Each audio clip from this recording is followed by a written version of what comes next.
أعوذ بالله من الشيطان الرجيم.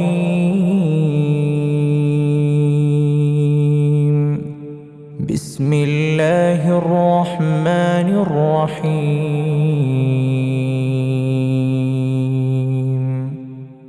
الحمد لله الذي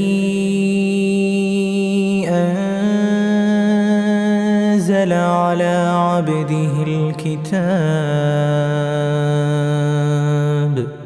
على عبده الكتاب ولم يجعل له عوجا قيما لينذر بأسا شديدا من لدنه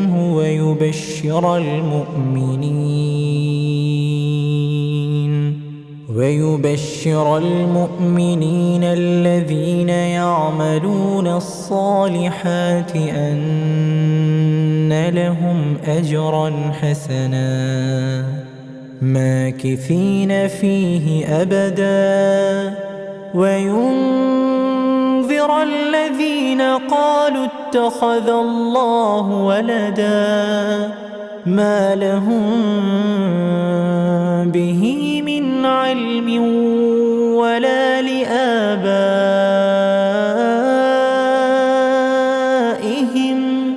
كبرت كلمة تخرج من أفواههم إن يقولون إلا كذبا فلعلك باخع نفسك على آثارهم إن لم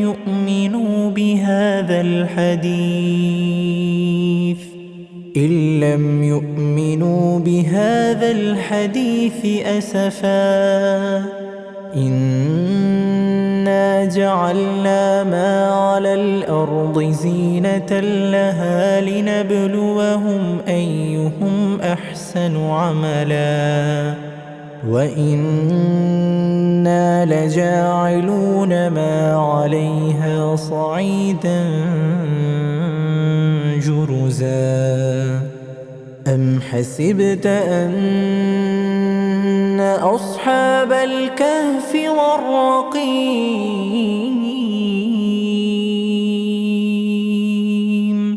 كانوا من آياتنا عجبا إذ أوى الفتية إلى الكهف فقالوا ربنا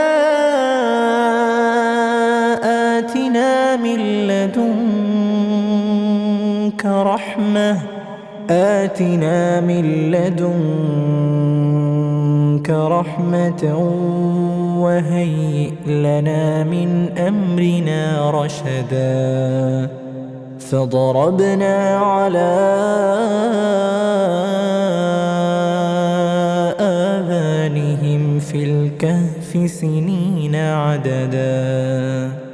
ثم بعثناهم لنعلم أي الحزبين أحصى لما لبثوا أمدا نحن نقص عليك نبأهم بالحق إنهم فتية آمنوا بربهم وزدناهم هدى وربطنا على قلوبهم إذ قاموا فقالوا ربنا رب السماوات والأرض لن ندعو من دونه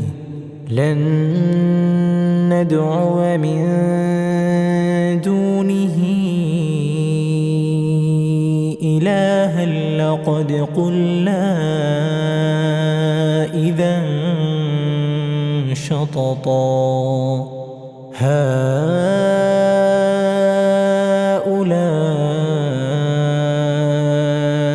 قومنا اتخذوا من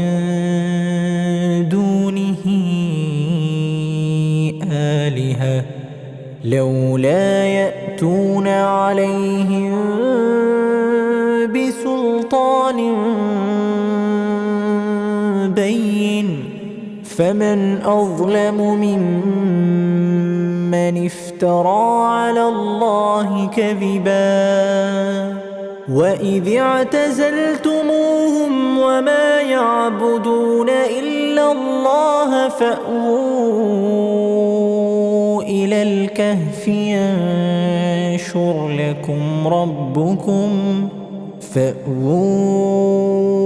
إلى الكهف ينشر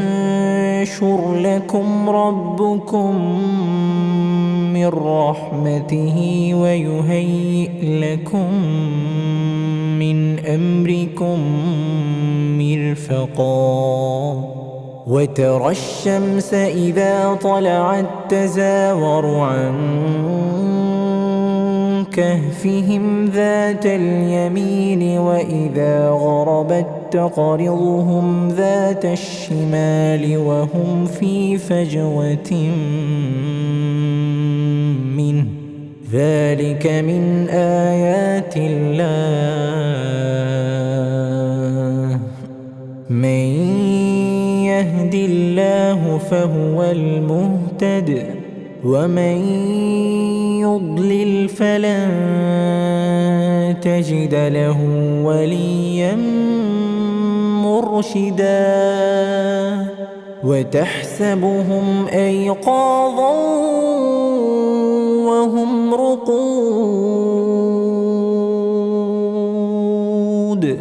ونقلبهم ذات اليمين وذات الشمال وكلبهم باسط ذراعيه بالوصيد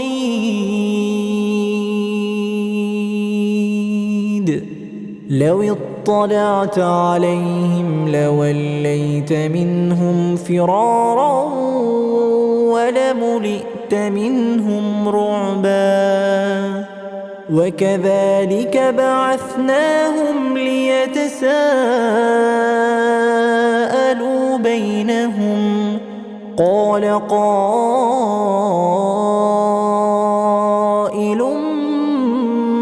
منهم كم لبثتم قالوا لبثنا يوما أو بعض يوم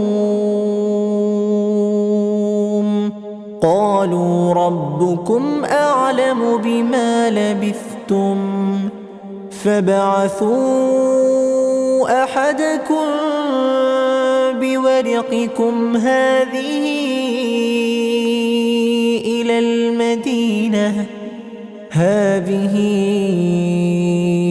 المدينة فلينظر أيها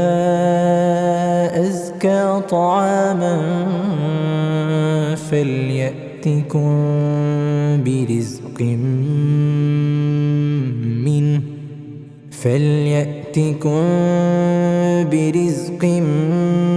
منه وليتلطف ولا يشعرن بكم أحدا إنهم إن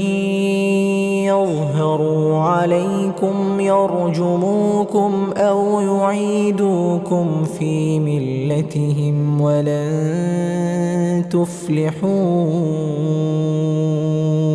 إذن أبدا وكذلك أعثرنا عليهم ليعلموا أن وعد الله حق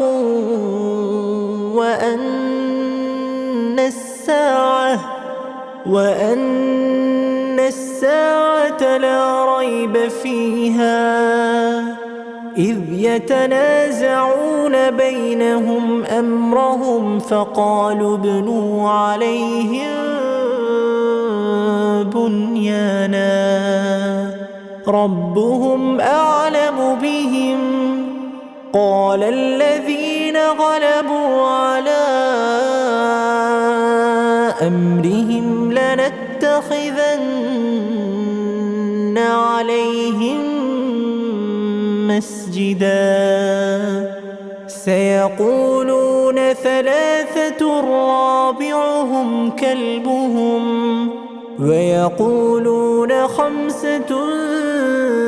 سادسهم كلبهم رجما بالغيب ويقولون 7 وثامنهم كلبهم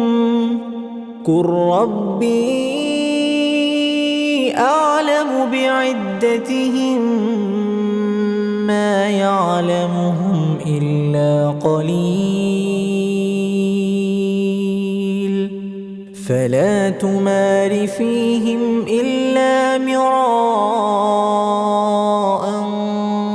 ظاهرا ولا تستفت فيهم منهم أحدا ولا تقولن لشيء إني فاعل ذلك غدا إلا أن يشاء الله واذكر ربك إذا نسيت وقل عسى أن يهديني ربي لأقرب من هذا رشدا ولبثوا في كهفهم 300 سنين وازدادوا 9 قل الله أعلم بما لبثوا له غيب السماوات والأرض أبصر به وأسمع ما لهم من دونه من ولي ولا يشرك في حكمه أحدا واتل ما أوحي إليك من كتاب ربك لا مبدل لكلماته ولن تجد من دونه ملتحدا واصبر نفسك مع الذين يدعون ربهم بالغداة والعشي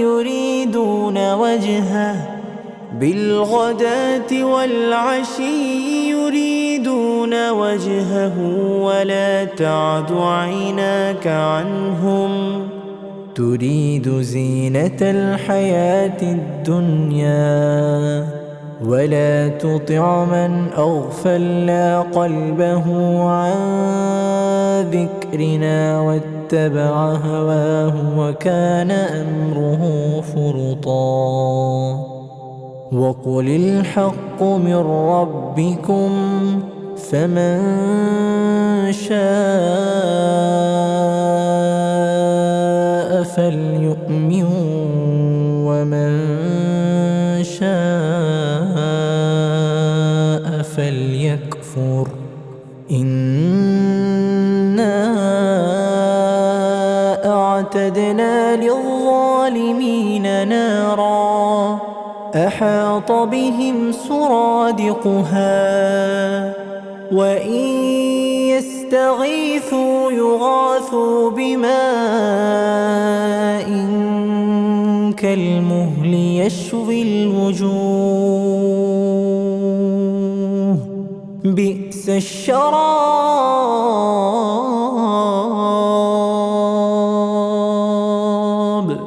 وساءت مرتفقا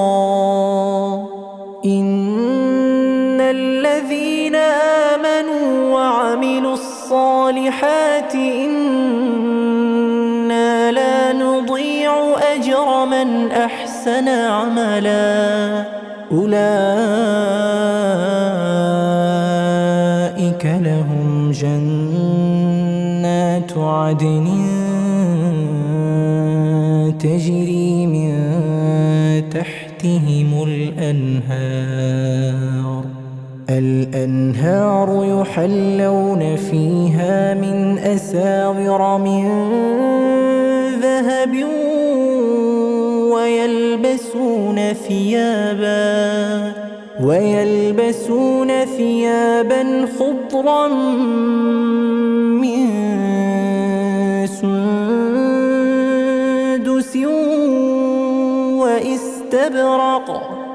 خضرا من سندس واستبرق متكئين فيها على الأرائك نعم الثواب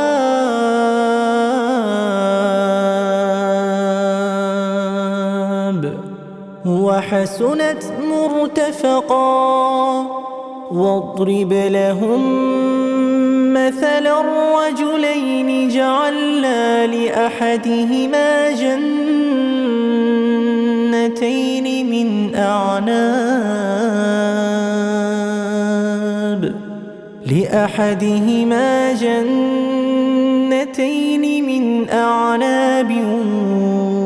وحففناهما بنخل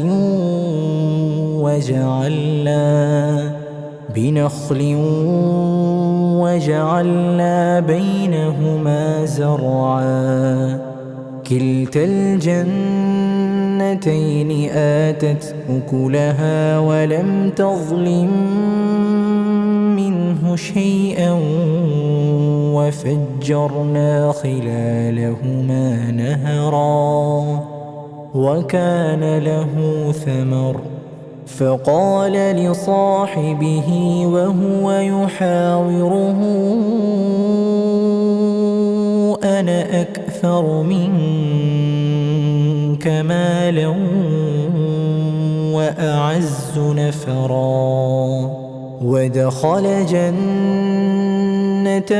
وهو ظالم لنفسه قال ما أظن أن تبيد هذه أبدا وما أظن الساعة قائمة ولئن رددت إلى ربي لأجدن خيرا منها منقلبا قال له صاحبه وهو يحاوره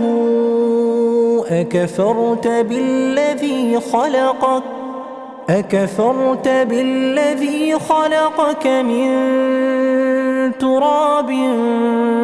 ثم من نطفة ثم سواك رجلا لكن هو الله ربي ولا أشرك بربي أحدا ولولا إذ دخلت جنتك قلت ما شاء الله لا قوة إلا بالله إن ترني أنا أقل منك مالا وولدا فعسى ربي أن يؤتيني خيرا من جنتك ويرسل عليها حسبانا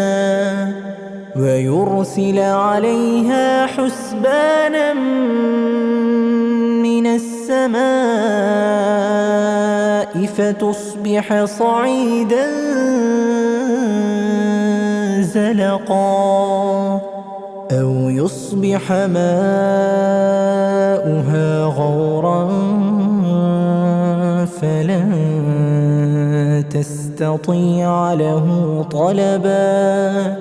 وأحيط بثمره فأصبح يقلب كفيه على ما أنفق فيها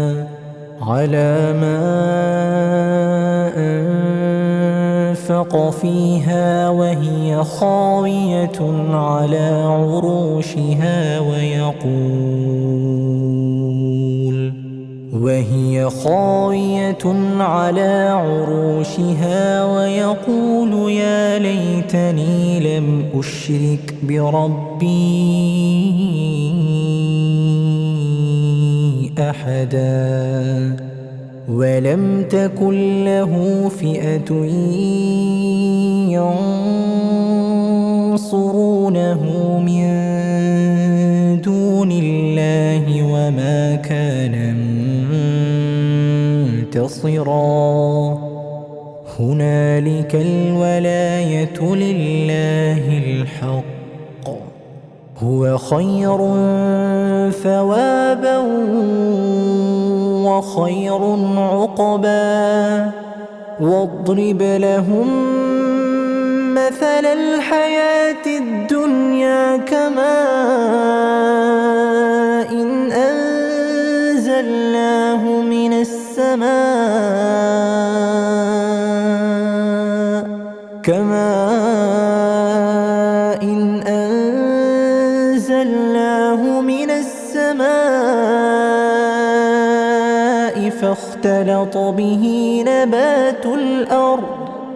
فاختلط به نبات الأرض فأصبح هشيما تذروه الرياح وكان الله على كل شيء مقتدرا المال والبنون زينة الحياة الدنيا والباقيات الصالحات خير عند ربك ثوابا وخير أملا ويوم نسير الجبال وترى الأرض بارزة وحشرناهم فلم نغادر منهم أحدا وعرضوا على ربك صفا لقد جئتمونا كما خلقناكم أول مرة بل زعمتم أن لن نجعل لكم موعدا ووضع الكتاب فترى المجرمين مشفقين مما فيه ويقولون يا ويلتنا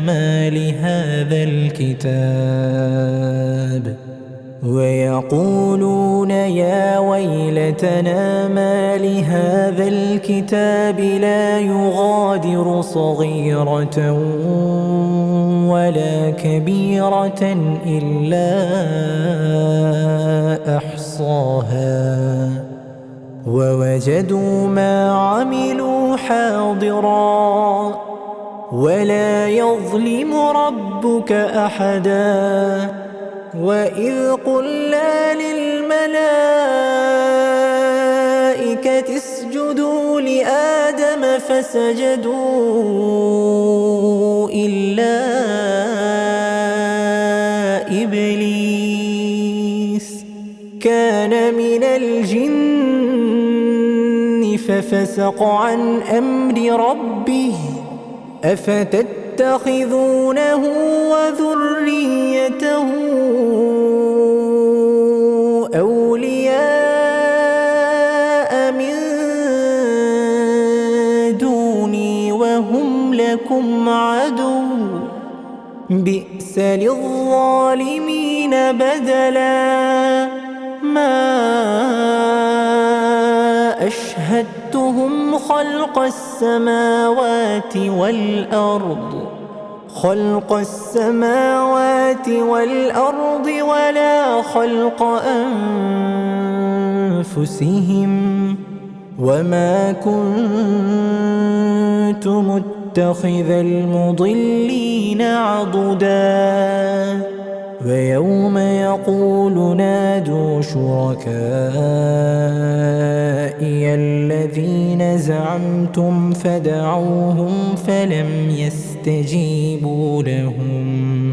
فدعوهم فلم يستجيبوا لهم وجعلنا بينهم موبقا ورأى المجرمون النار فظنوا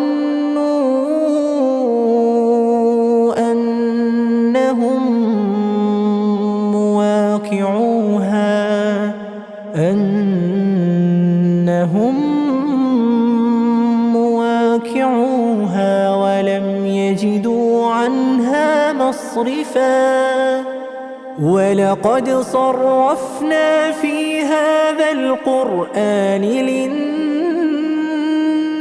من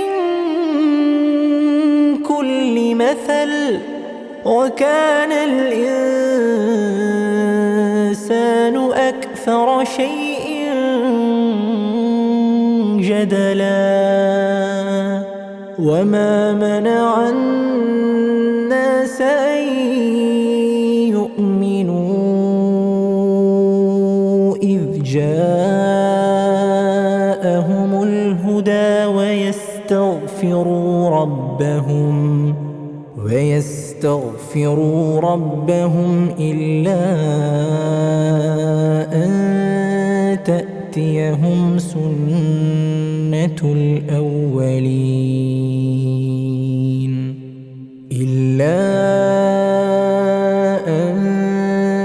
تأتيهم سنة الأولين أو يأتيهم العذاب قبلا وما نرسل المرسلين إلا مبشرين ومنذرين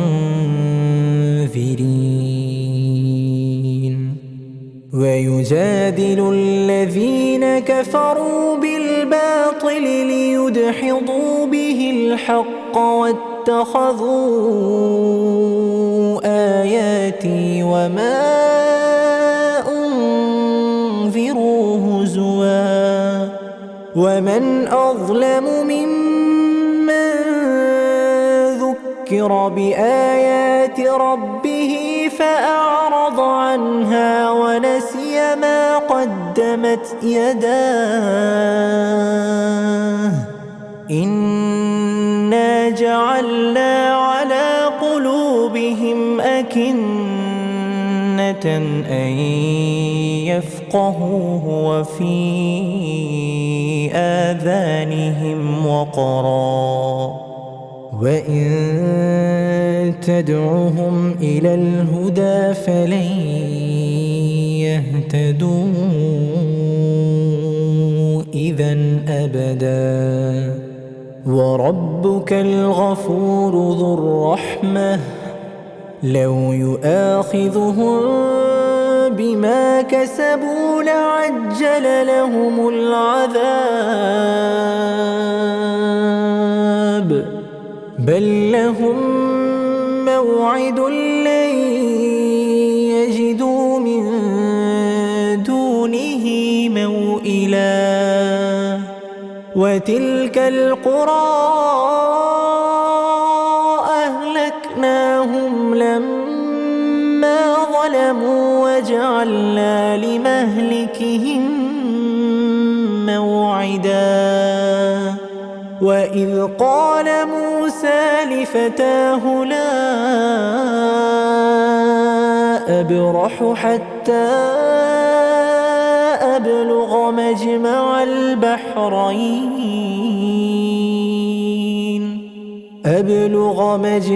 البحرين أو أمضي حقبا فلما بلغا مجمع بينهما نسيا حوتهما فاتخذ سبيله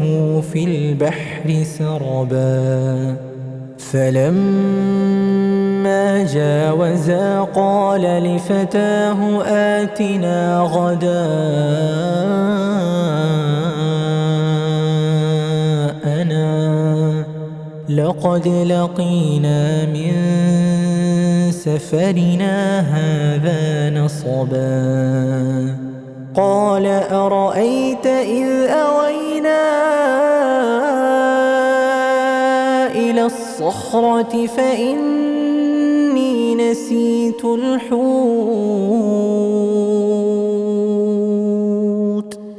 وما أنسانيه إلا الشيطان أن أذكره واتخذ سبيله في البحر عجبا قال ذلك ما كنا نبغ فارتدا على آثارهما قصصا فوجدا عبدا من عبادنا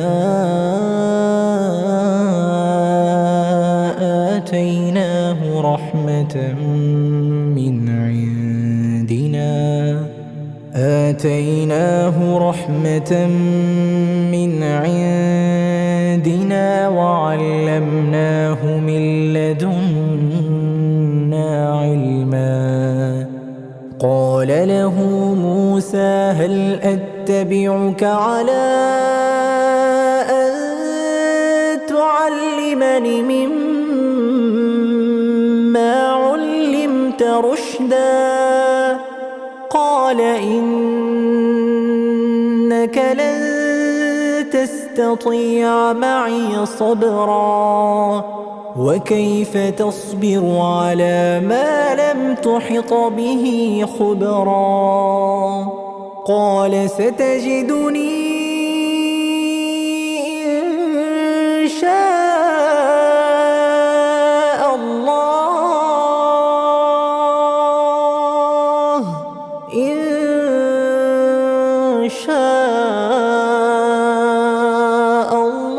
صابرا ولا أعصي لك أمرا قال فإن اتبعتني فلا تسألني عن شيء حتى أحدث لك منه ذكرا فانطلقا حتى إذا ركبا في السفينة خرقها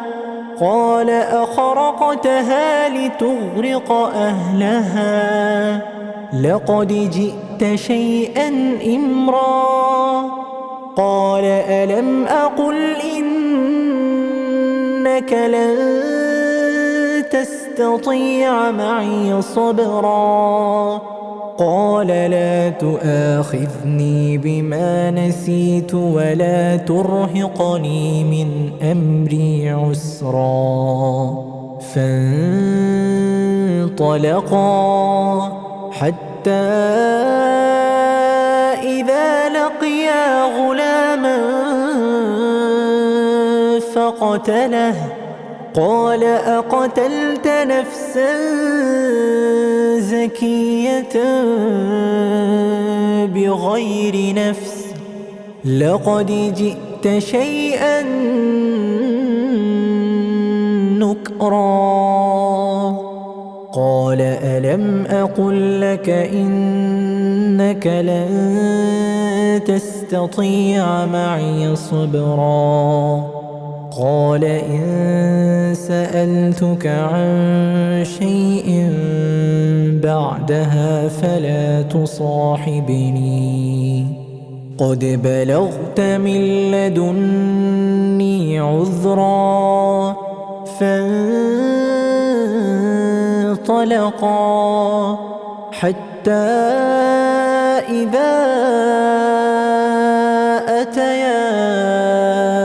أهل قرية استطعما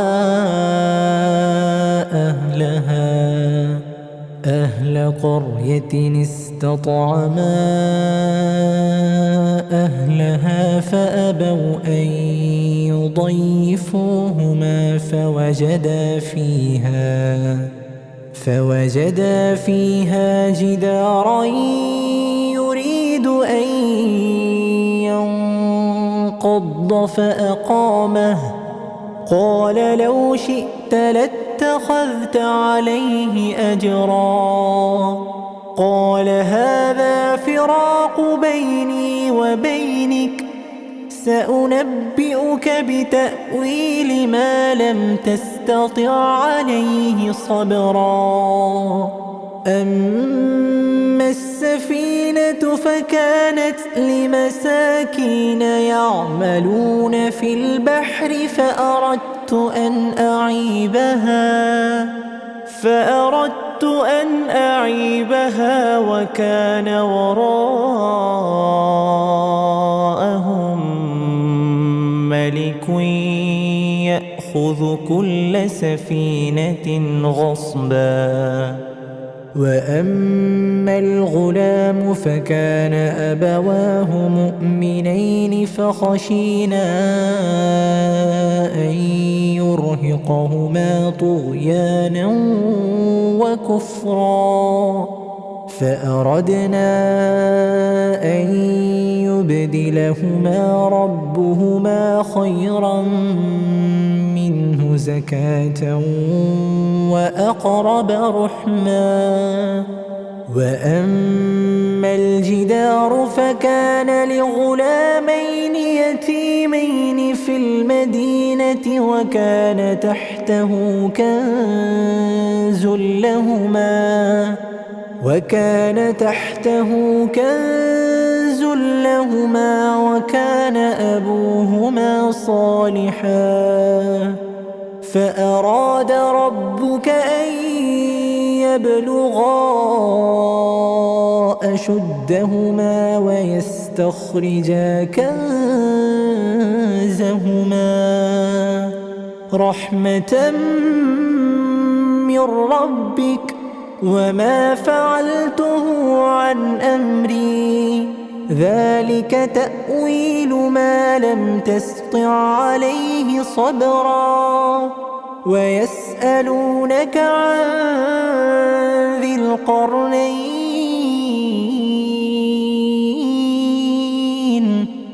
قل سأتلو عليكم منه ذكرا إنا مكنا له في الأرض وآتيناه من كل شيء سببا فأتبع سببا حتى إذا بلغ مغرب الشمس وجدها تغرب في عين حمئة ووجد عندها قوما قلنا يا ذا القرنين إما أن تعذب وإما أن تتخذ فيهم حسنا قال أما من ظلم فسوف نعذبه ثم يرد إلى ربه فيعذبه عذابا نكرا وأما من آمن وعمل صالحا فله جزاء الحسنى وسنقول له من أمرنا يسرا ثم أتبع سببا حتى إذا بلغ مطلع الشمس وجدها تطلع على قوم لم نجعل لهم من دونها سترا كذلك وقد أحطنا بما لديه خبرا ثم أتبع سببا حتى إذا بلغ بين السدين وجد من دونهما قوما لا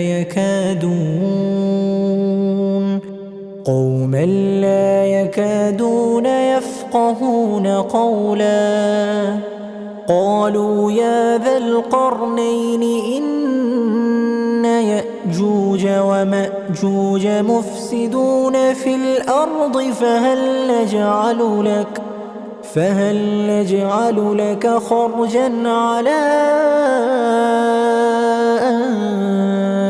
تجعل بيننا وبينهم سدا قال ما مكني فيه ربي خير فأعينوني بقوة أجعل بينكم وبينهم ردما آتوني زبر الحديد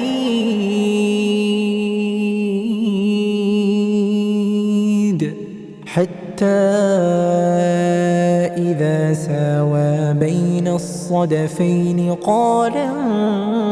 انفخوا حتى إذا جعله نارا قال آتوني أفرغ عليه قطرا فما استطاعوا أن يظهروه وما استطاعوا له نقبا قال هذا رحمة من ربي فإذا جاء وعد ربي جعله دكا وكان وعد ربي حقا وتركنا بعضهم يومئذ يموج في بعض ونفخ في الصور فجمعناهم جمعا وعرضنا جهنم يومئذ للكافرين عرضا الذين كانت أعينهم في غطاء عن ذكري وكانوا لا يستطيعون سمعا أفحسب الذين كفروا أن يتخذوا عبادي من دوني أولياء إنا أعتدنا جهنم للكافرين نزلا قل هل ننبئكم بالأخسرين أعمالا الذين ضل سعيهم في الحياة الدنيا وهم يحسبون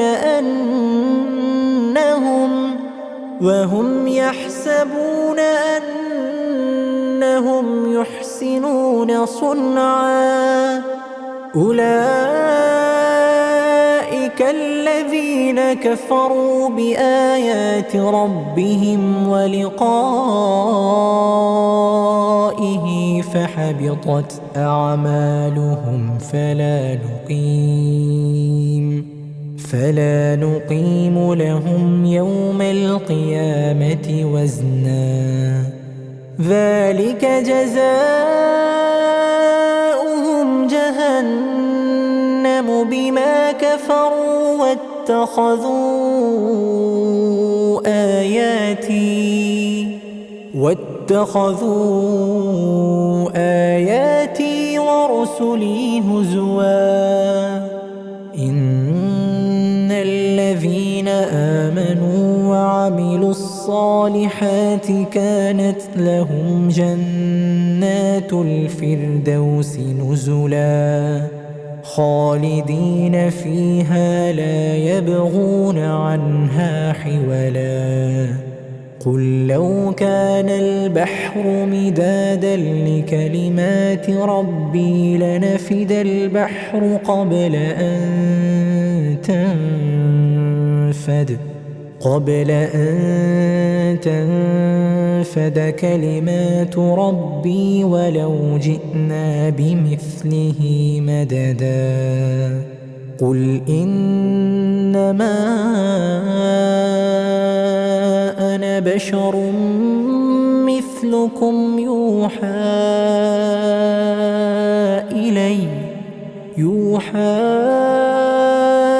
إلي أنما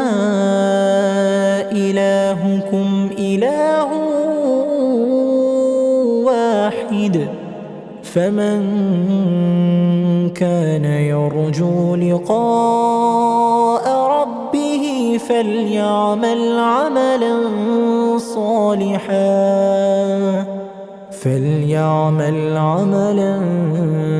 صالحا ولا يشرك بعبادة ربه أحدا.